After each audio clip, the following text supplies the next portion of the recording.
रामचंद्र साथ आनंद यात्रा कड़वी वाणी अध्याय नंबर 59।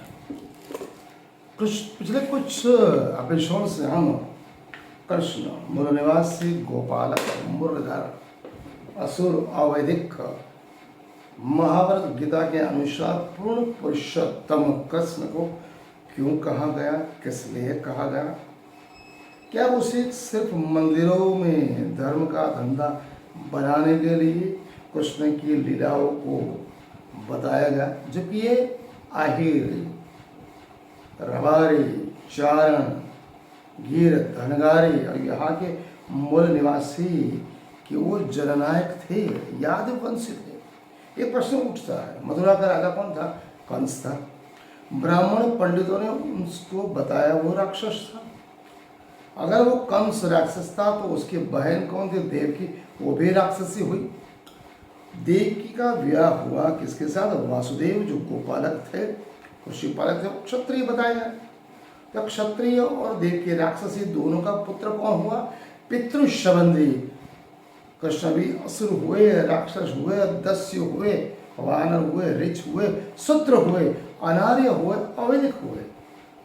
तो महाभारत और भगवद गीता में कृष्ण को पूर्ण पुरुषोत्तम ब्राह्मण पंडितों ने क्यों उससे कृष्ण ईश्वर बताया, विष्णु का 24 अवतार बताया। कृष्ण के इस नाम से कहवा गया, मैं ही पूर्ण पुरुषोत्तम हूँ, मैं ही ईश्वर हूँ, सभी 33 कोटि देवी देवता मेरे अधीन है। मेरी सेवा पूजा अर्चना करो तो सभी को पहुँचती है, सबसे मैं सर्वश्रेष्ठ हूँ। क्यों? कि उस समय आर्य और ब्राह्मण पंडित यूरेशिया से आए थे। उनका यज्ञ, कर्मकांड, बाह्य आडंबर, कुरीवाद, अंधश्रद्धा। यज्ञों में कर्मकांड वैदिक कर्म परंपरा के अनुसार, वेदों के अनुसार यज्ञ में गाय, भेड़, बकरी, भैंस और बैल की बलि चढ़ा से इंद्र खुश होता है, देव खुश होते हैं। इसी बहाने गौ हत्या, गौ मांस बहुत प्रचलित था। ब्राह्मण प्रधान सर्वश्रेष्ठ, जबकि यादव 95% प्रजाति गोपालक थी, पशुपालक थे, कृषि पालक थे। उनका जननायक असुर अनार्य अवैधिक कृष्ण था। तो कृष्ण को ये न कहने प्रकार से किसी न किसी तरह के, क्योंकि यादव प्रजा मूल निवासी विष्णु को पूजने वाली नहीं थी, क्योंकि वो तो अपने आप को देवी अवतार मानता था। विष्णु सर्वश्रेष्ठ नहीं था, इसलिए विष्णु का अवतार कृष्ण को घोषित किया गया, बताया गया। अपने काम लीला, भ्रष्टाचार, दुष्प्रचार और यहाँ की मूल निवासी स्त्रियों का हरण करने के लिए, देवदासी बनाने के लिए ब्राह्मण पंडितों ने कृष्ण के नाम से अनेक लीलाएं, अनेक धर्म ग्रंथ बनाए, उनका धर्म का धंधा बनाया, धर्म का धंधा स्थापित किया, ताकि यहाँ के मूल निवासी अपने ही जननायक को अपना ही वर्ण व्यवस्था का आधार बताए। कृष्ण बोले, मैंने वर्ण व्यवस्था बनाई, मैं ही ईश्वर। स्वीकारना पड़ा ब्राह्मणों और आर्यों को। तो आज का विषय क्या है? कृष्ण जननायक कैसे? बहुत बड़ा प्रश्न है। सोचो, समझो, मनन करो, चिंतन करो, उसके पश्चात विश्वास। अगर मैं भी कोई चीज़ बतला रहा हूँ यूट्यूब वीडियो के माध्यम से, उसको समझना चाहिए, ताकि तौर पर उसको समझो कि ये भाई साहब जो भी बोल रहे हैं वो सही बोल रहे हैं या गलत बोल रहे हैं। आप कमेंट में उसका जवाब दो। आज तक कमेंट बहुत अच्छी कम आ रही, मैं बोलता हूँ कमेंट दो, लेकिन पहले तर्क और दलील के आधार पर राम और कृष्ण की परिभाषा समझो। कृष्ण अवैदिक थे, अनार्य थे, असुर गिरे जाते थे, वेद और ऋग्वेद और यजुर्वेद ने बताया है।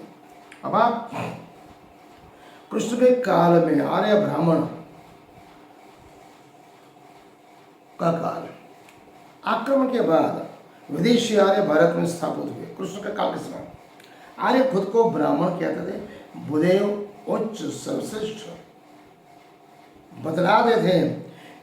क्रियाकांड को धर्म का रहस्य बताकर, स्वरूप बताकर ब्राह्मणों ने अपना धंधा और व्यवसाय बनाया।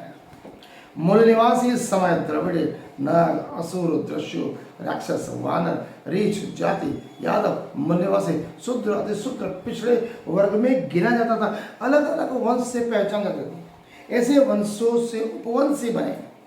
इस वंश में महान पराक्रमी राजा शंबर, हिरण्यकश्यप, महिषासुर, रावण प्रसिद्ध पुरुष नामों से बड़े भी हुए। ऐसे कुल वंशों की संख्या उस समय 56 थी। आर्य ब्राह्मणों की स्त्रियों और पुरुषों का विवाह सिर्फ आर्य ब्राह्मण में होते थे।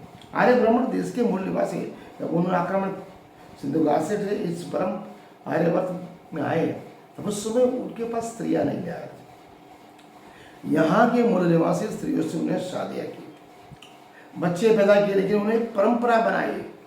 सनातन परंपरा, हिंदू परंपरा, हमारी स्त्रियों का, बच्चों का और लड़कों का ब्याह यहाँ के यदुवंशी, यहाँ के मूल निवासी के साथ नहीं होगा। एक वंश की स्त्रियां दूसरे पुरुष के साथ विवाह करती थी, ऐसा यहाँ प्रचलन था मूल निवासी भारतीयों में। एक वंश के पुरुष दूसरे वंश की स्त्रियों के साथ शादियां कर सकते थे, ऐसा प्रचलन था। इसी तरह मूल निवासी में 56 प्रकार के वंश बने। व्यवहार आंतर ज्ञातीय विवाह था और सभी लोग यदु नाम से जाने जाते थे। लेकिन जो ब्राह्मण पंडित थे, प्रसिद्ध महापुरुष थे, जैसे कृष्ण थे, राजा बलि थे, राजा संबर थे, हिरण्यकश्यप थे, महिषासुर थे, यहाँ के मूल निवासी से सर्वश्रेष्ठ उच्च कोटि के विद्वान थे जिन्होंने मूल निवासियों के लिए काम किया। तो ब्राह्मण पंडितों ने एक वर्ग दूसरे वर्ग की स्त्री या बच्ची के साथ शादी नहीं कर सकता, ऐसा धार्मिक परंपरा नियम सिद्धांत बताए। इसी तरह 56 वंशों की अलग अलग प्रजातियां उस समय बन चुकी।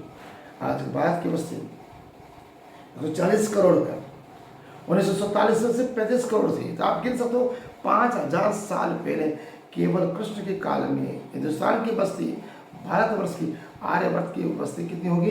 1 करोड़।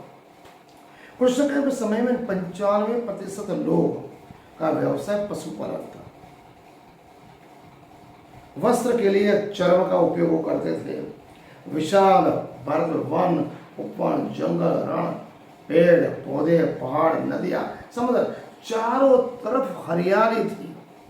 अनेक नदियाँ थी, अनेक उपसागर थे, झरने थे, तालाब थे, जंगल थे, हरे भरे जंगल थे। जितने भी यादवंश 95% लोग थे, सब नदी के तट पे बसवास करते ताकि 24 घंटे पानी मिल सके। दूध, दही, माखन, मिश्री की नदियां बहती थी, ऐसा भगवत गीता में कहा गया। दूध, दही, माखन की बसिया बहती थी। जंगली पशु शिकार के लिए पर्याप्त मात्रा में थे। गंगा यमुना नदी के तट पर पशुपालक रहता था। पशुओं के पीने के लिए पर्याप्त मात्रा में पानी था, जमीनें थी, जंगल थे। यादव का पूरा समूह यमुना तट पर रहता था। अति बारिश होने के साथ क्या होता था, यमुना तट पर जो रहने वाले यदुवंशी थे, मूल्यवासी थे, बारिश बहुत जोर से होती थी। नदी तट मैदानी इलाका पानी से भर जाता था। कितने भी खेत खलिहान पाक नष्ट हो जाते थे, उसमें बच्चे, बूढ़े, बालक नदी में बह जाते थे।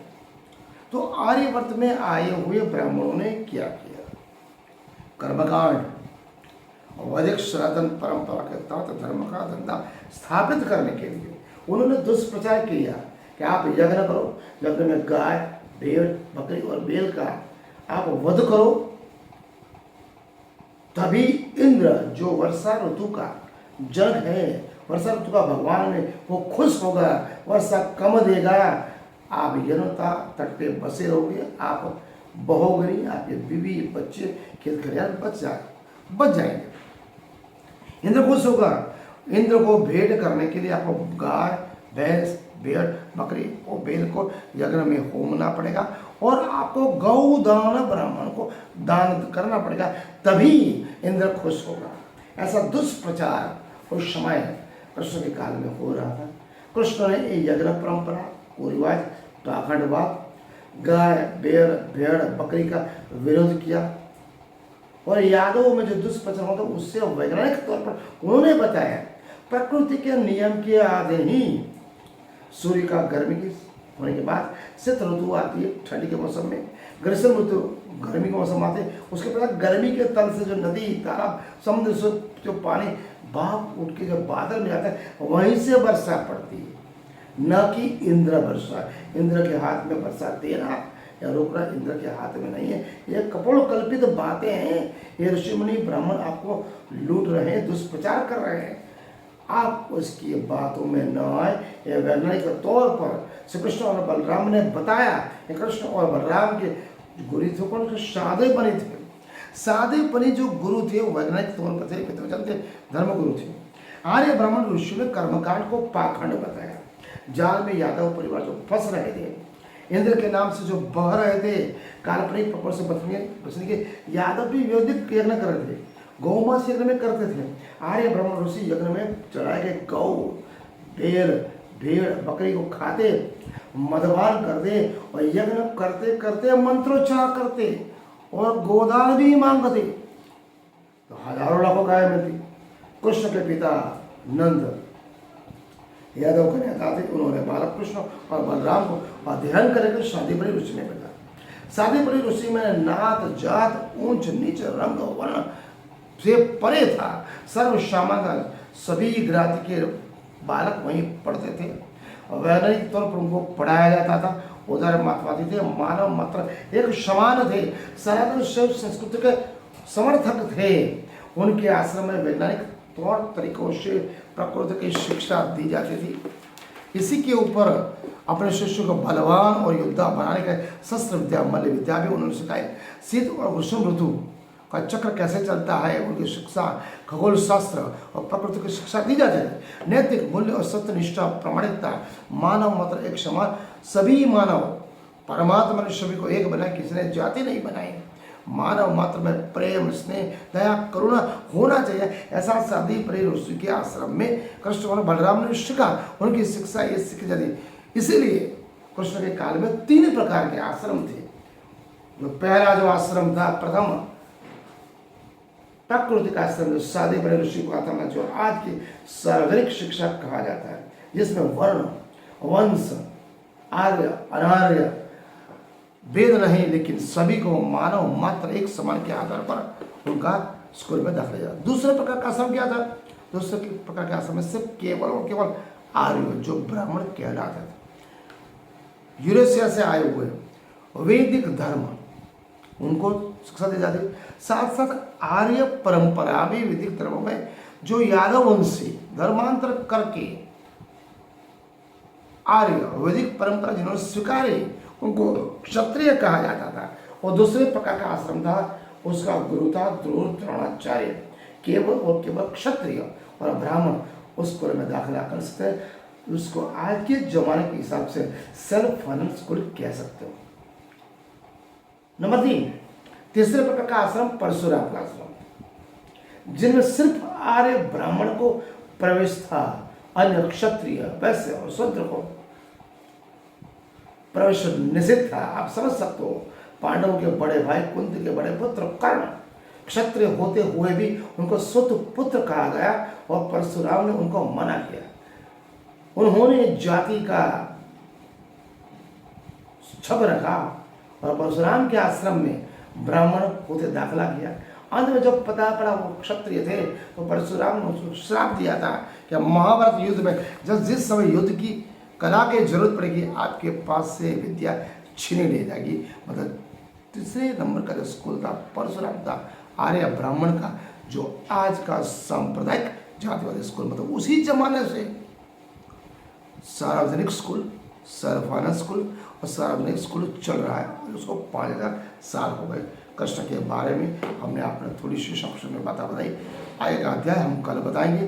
प्रणाम।